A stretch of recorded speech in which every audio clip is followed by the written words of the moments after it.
Hi, everybody.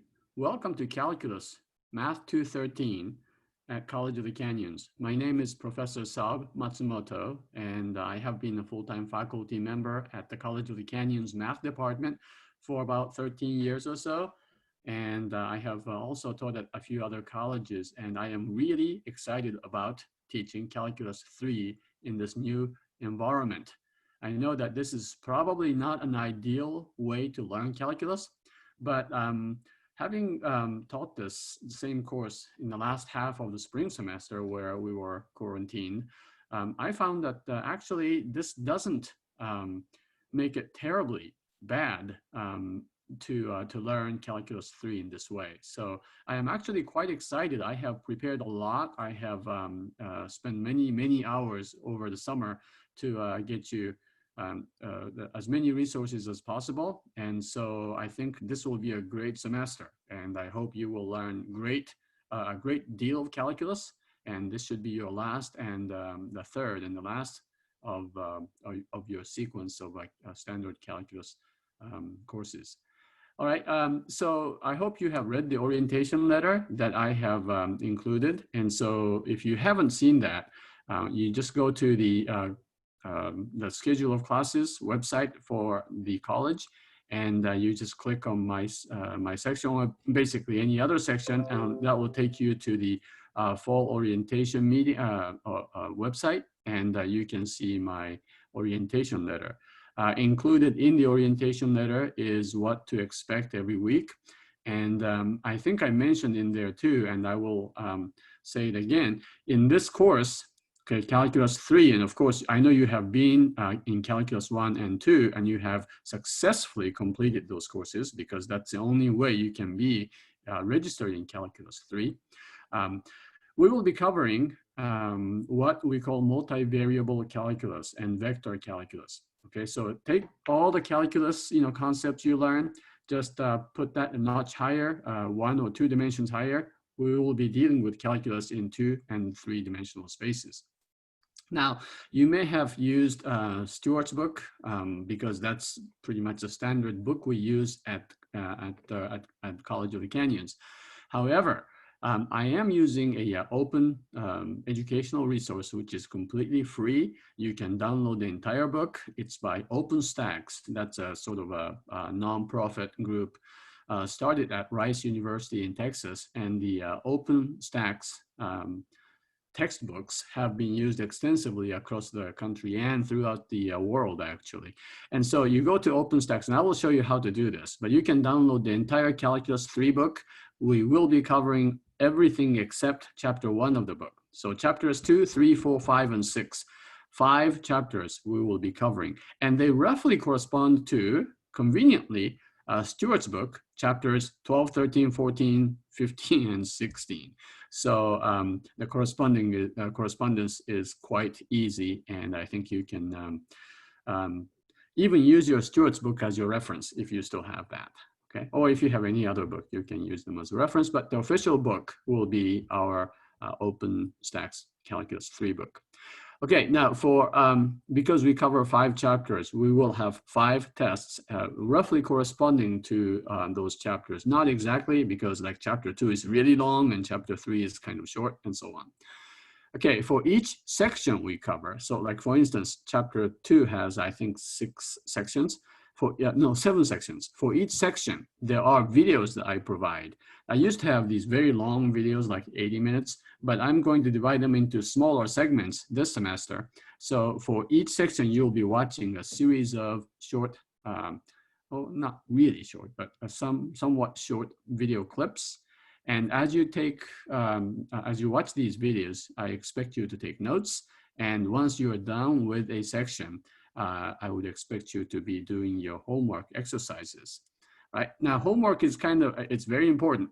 And last semester, I had this online resource, again, completely free. You don't even need an access code. And I'll show you how to get onto that if you are interested.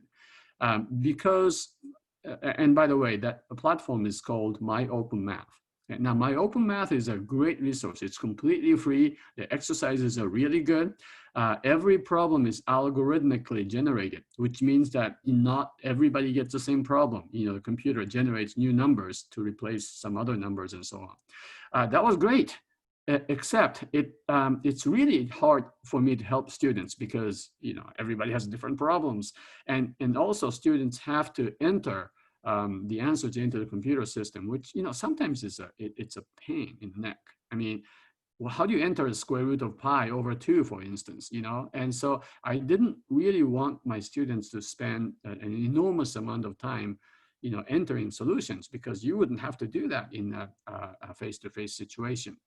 So this time, what I have decided to do is to take all those My Open Math problems that I assign and put them on a PDF file. So everybody gets the same PDF file, everybody gets the same set of exercises with the same numbers, and I will provide step-by-step solutions for each section.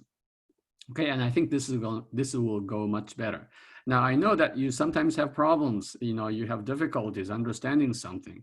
And so you can also go into My Open Math and make your own account, and I will show you that in a minute, how to do that.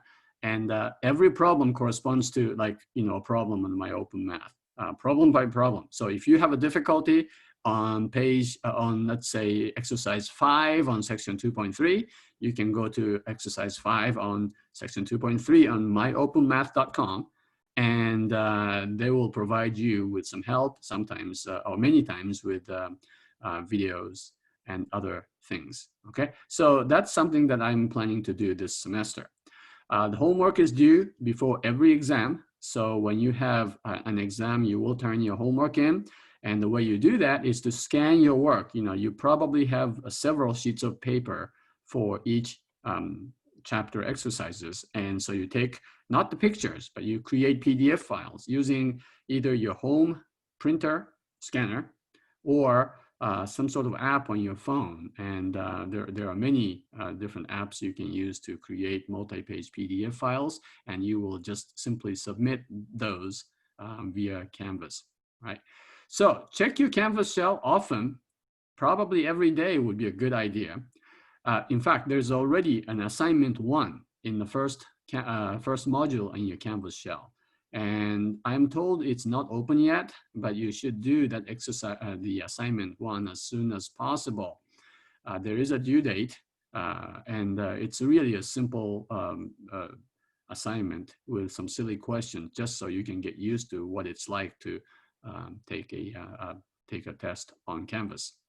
The book, as I said, you should download it, and you should have a reliable internet connection and the device to access Canvas, whether it's a tablet or your home PC or whatever. And you can even access Canvas through your phone, right? But it may be difficult to do all your work on your small device. A graphing calculator is a great idea, but now these days you can just download a free app that will do pretty much the same thing. I use a, let's see, what is that? I use a free app on my calculator, on my iPhone, called a Goodgrapher, one word. And I may have paid a couple of dollars to upgrade it. And so the background you see here right now is something I drew or I graphed using that app. And this is great because this will allow you to picture or visualize complicated surfaces that we will be studying in Calculus 3. And you can sort of rotate and look at this from the top and the bottom and all sorts of things. Something that we would not have even dreamed of when I was a student centuries ago. All right, so we will go over the specifics on both the Canvas and My Open Math in our next video. And I'll be sharing my screen in that video. So that will be video number 2. But until then, I hope you take care, and I will see you in a few minutes. And maybe you can just watch the next one right after this.